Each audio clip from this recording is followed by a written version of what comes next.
आर्थिक विकास के साथ सदैव मुद्रा प्रसार दर को लेकर भी चर्चा की जाती है। रिजर्व बैंक ने वर्ष 2021 से 22 के दौरान आकर्षक आर्थिक विकास दर के साथ मुद्रा प्रसार दर को भी 5.3% के स्तर पर नियंत्रित रखने का संकल्प दोहराया है, ताकि देश को 4 से 5% की शुद्ध विकास दर अवश्य मिल सके। इसी संदर्भ में रिजर्व बैंक ने अपनी मौद्रिक समीक्षा के दौरान सभी ब्याज दरों को न्यूनतम स्तर पर स्थिर रखने की घोषणा भी की है तथा उदार मुद्रा नीति व नकद तरलता की अच्छी स्थिति को यथासंभव बनाए रखने की घोषणा की है।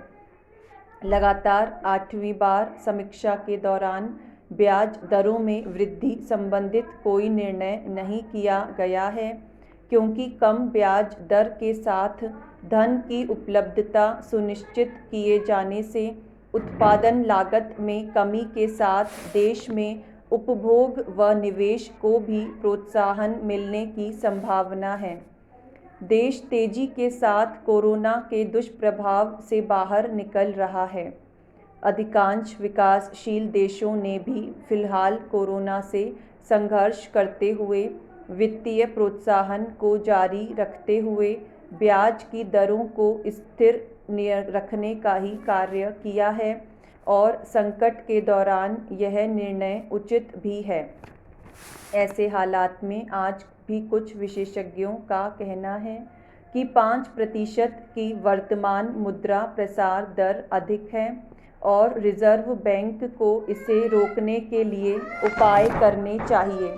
लेकिन यह उचित नहीं है, क्योंकि देश को कोरोना संकट के दौर में उत्पादन में गिरावट, घरेलू मांग में कमी के साथ निवेश में भी व्यापक कमजोरी का सामना करना पड़ा है।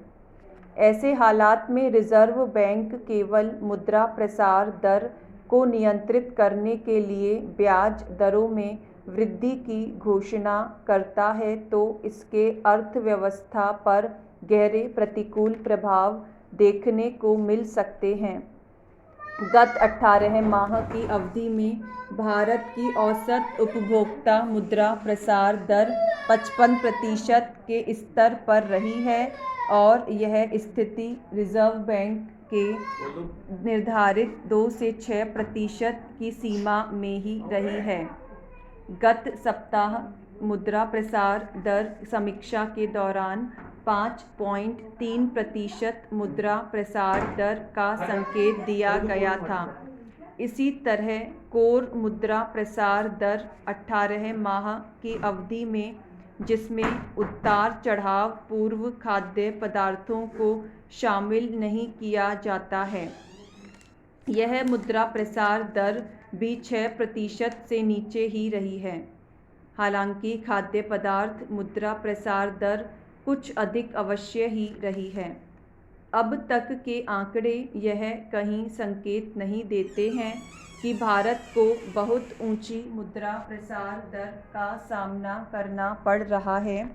क्योंकि जो भी मुद्रा प्रसार दर के हालात रहे हैं वह लॉकडाउन के दौरान लॉजिस्टिक सुविधाओं के प्रभावित होने तथा घरेलू मांग यथा स्थिर रहने के कारण आपूर्ति में आई गिरावट के कारण ही देखने को मिले हैं।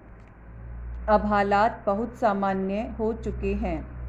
रिजर्व बैंक ने आकर्षक विकास दर, उत्पादन व उपभोग के साथ मुद्रा प्रसार दर के घटकर 4% के स्तर पर आ जाने की संभावना व्यक्त की है, जो उचित लगती है।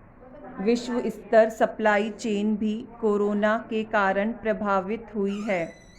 अतः 5.5% की औसत मुद्रा प्रसार दर बहुत अधिक नहीं है। वर्ष 2013 से 14 से अगर तुलना की जाए तो भारत को पूर्व सरकार के कार्यकाल में 9.50 से 10% मुद्रा प्रसार दर का सामना करना पड़ रहा है। हालांकि डॉक्टर मनमोहन सरकार के दौरान अधिकांश वर्षों में प्रथम 5 वर्षों के दौरान विकास दर भी 8% के आसपास रही थी, अर्थात शुद्ध विकास दर कभी नकारात्मक तो कभी सामान्य 1-2% ही रही थी। लेकिन वर्तमान सरकार के प्रथम 5 वर्ष जो सामान्य रहे हैं, आर्थिक विकास दर अगर 7.50% रही है तो मुद्रा प्रसार दर 3.5 से 4% के दायरे में सीमित रही है, अर्थात शुद्ध विकास दर 3 से 4% से अधिक ही रही है। आज के हालात में भारत की मुद्रा प्रसार दर को केवल विश्व की तेल मूल्य वृद्धि ही प्रभावित करने की स्थिति में है, क्योंकि देश 70% तेल की मांग के आयात पर निर्भर है और तेल के मूल्य ओपेक व सहयोगी देशों द्वारा उत्पादन को नियंत्रित किए जाने के कारण बढ़कर $84 प्रति बैरल के स्तर को छू गए हैं, जो कुछ समय पूर्व ही $74 के स्तर पर थे। विश्व स्तर पर कोरोना के दौरान मुद्रा प्रसार दर तेजी से बढ़ी थी, जब रोजगार ठप हो गए थे,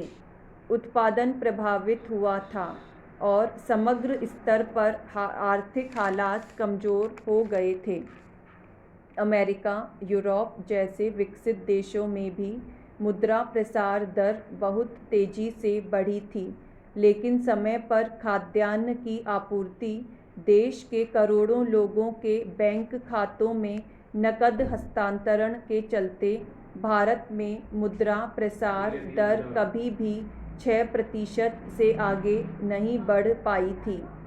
आज के हालात में भारत ने उत्पादकता को बढ़ाने व आयात की निर्भरता को कम करने के लिए आत्मनिर्भर भारत व उत्पादन वृद्धि पर नकद वित्तीय प्रोत्साहन की PIL योजना शुरू की है और यह निर्णय सामयिक कहा जा सकता है।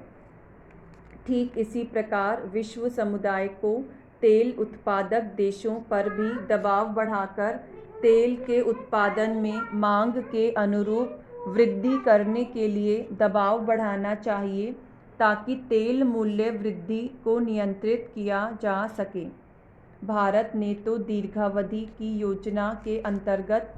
सोलर पावर व वायु ऊर्जा क्षमता वृद्धि को केंद्र में रखकर विद्युत की आत्मनिर्भरता बढ़ाने पर भी विशेष ध्यान केंद्रित किया है और देश ने उत्पादन क्षेत्र में महत्वपूर्ण वृद्धि के साथ सप्लाई चेन में सुधार के लिए फ्रंट कॉरिडोर में भी गतिशीलता लाने की शुरुआत अतिरिक्त निवेश के माध्यम से की है। भारत में मुद्रा प्रसार दर निश्चित रूप से खरीफ व रबी के आकर्षक कृषि उत्पादन व औद्योगिक व बुनियादी ढांचागत क्षेत्र में त्वरित गतिशीलता को देखते हुए भविष्य में भी नियंत्रित ही रहने की संभावना है।